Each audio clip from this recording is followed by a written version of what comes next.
Assalamualaikum warahmatullahi wabarakatuh. Perkenalkan, nama saya Satria Almunfariz dari Prodi Sistem Informasi kelas 2B.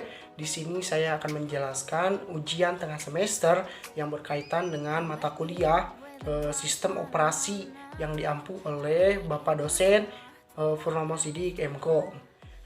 Di sini saya akan menjelaskan pertama yaitu sasaran utama sistem operasi.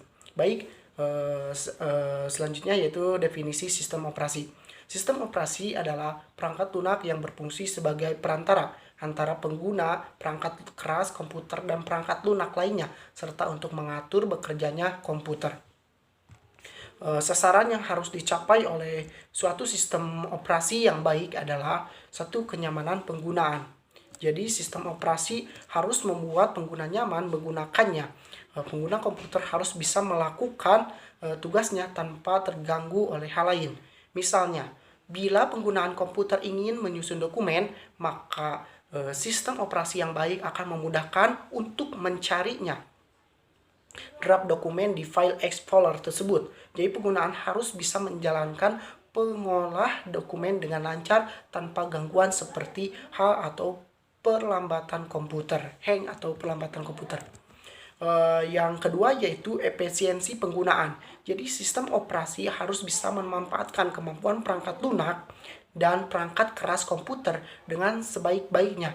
Contohnya, bila suatu komputer memiliki monitor dengan kemampuan resolusi tanpa maksimal 1920 dikali 1280 pixel, maka sistem operasi yang baik harus mampu menampilkan tampilan hingga resolusi ini dan tidak terbatas hanya pada resolusi rendah di bawahnya seperti resolusi 1024 dikali 700 pixel.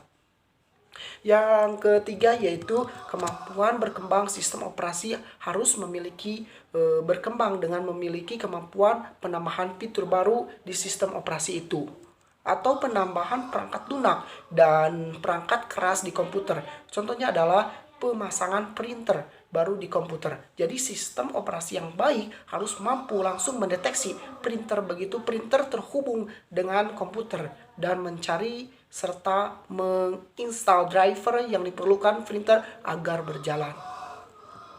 Yang kemudian yaitu layanan sistem operasi. Jadi layanan sistem operasi, jadi sebuah sistem operasi yang baik menurut Tannenbaum harus memiliki layanan sebagai berikut. 1. Membuat program, eksekusi program, pengaksesan input ataupun output device, pengaksesan terkendali terhadap berkas, pengaksesan sistem, deteksi dan pemberian tanggapan pada kesalahan, serta accounting. Jadi pada sebuah sistem operasi ini yang baik haruslah melayani layanan seperti berikut ini. 1. Komunikasi. Jadi komunikasi ini sangat diperlukan dalam layanan sistem operasi, di mana komunikasi yang dimaksud dengan adalah pertukaran data ataupun informasi di antara dua ataupun lebih proses yang berada pada suatu komputer ataupun lebih. Yang kedua yaitu deteksi kesalahan. Deteksi kesalahan ini untuk bisa memberikan layanan yang baik, maka sistem operasi haruslah bisa mendeteksi kesalahan untuk tetap bisa menjaga kestabilan sistem dengan cara mendeteksi error ataupun operasi. Yang ketiga, mampu memanipulasi data. Artinya sistem operasi ini haruslah mampu untuk melakukan berbagai macam operasi pada file, diantaranya membuat atau menulis, menghapus file, dan juga membaca. Yang keempat yaitu eksekusi program. Jadi pada eksekusi program ini, jadi sebuah kemampuan dari sistem untuk memuat program kepada memori dan juga menjalankan program tersebut.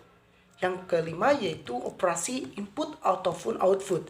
Jadi operasi input ataupun output ini dimaksud dengan yang dimana penggunaan tidak bisa melakukan secara langsung untuk mengakses dan sumber daya dari hardware. Maka dari itu sistem operasi menyediakan sebuah mekanisme untuk melakukan operasi input ataupun output atas nama penggunaan itu sendiri.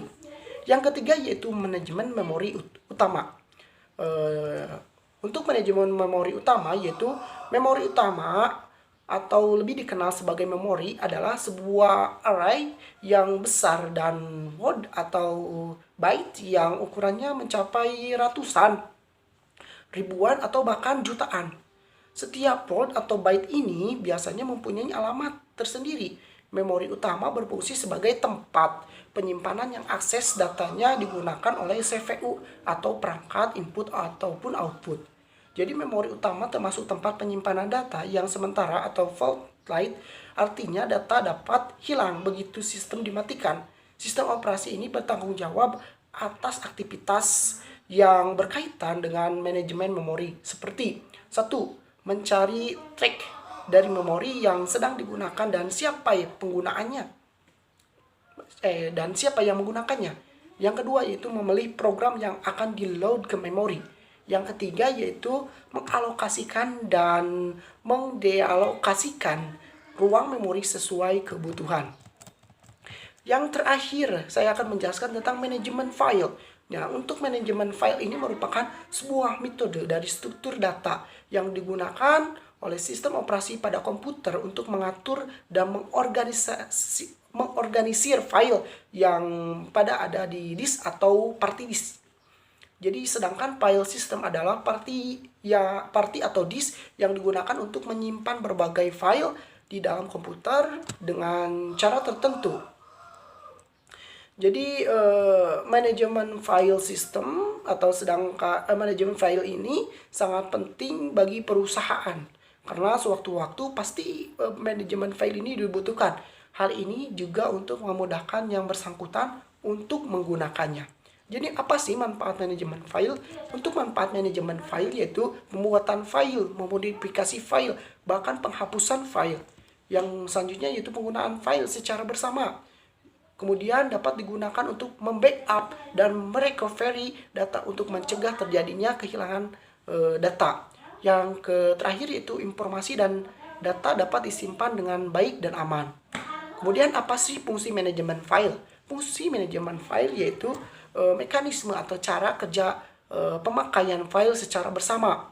Kemudian menciptakan, memodifikasi, dan menghapus file. Kemudian dapat atau mampu melakukan backup dan recovery untuk mencegah kehilangan file karena kecelakaan atau adanya usaha untuk menghancurkan file.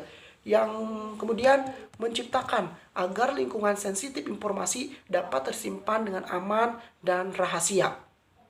Kemudian pemakaian dapat mengacu file dengan simbolik atau symbolic name, tidak menggunakan penamaan yang mengacu pada perangkat fisik. Yang terakhir yaitu sistem file juga menyediakan interface user friendly. Jadi untuk apa sih sasaran manajemen file ini? Sasaran manajemen file ini untuk memenuhi kebutuhan dari manajemen data bagi user atau operator komputer. Yang keduanya yaitu memastikan data dalam file adalah benar. Yang ketiga yaitu memberikan dukungan berupa masukan, input, dan keluaran output berbagai tipe perangkat penyimpanan. Yang keempat yaitu meminimalisir atau bahkan menghilangkan potensi kehilangan data atau upaya perusakan data. Yang kelima yaitu menyediakan sekumpulan rutin antar muka masukan input atau keluaran output, memberikan dukungan berupa masukan input dan keluaran ataupun output kepada banyak pengguna user pada sistem multi-user. Mungkin itu yang bisa saya jelaskan dari mata kuliah sistem operasi ini. Sekian dari saya, Akhirul Kalam. Wassalamualaikum warahmatullahi taala wabarakatuh.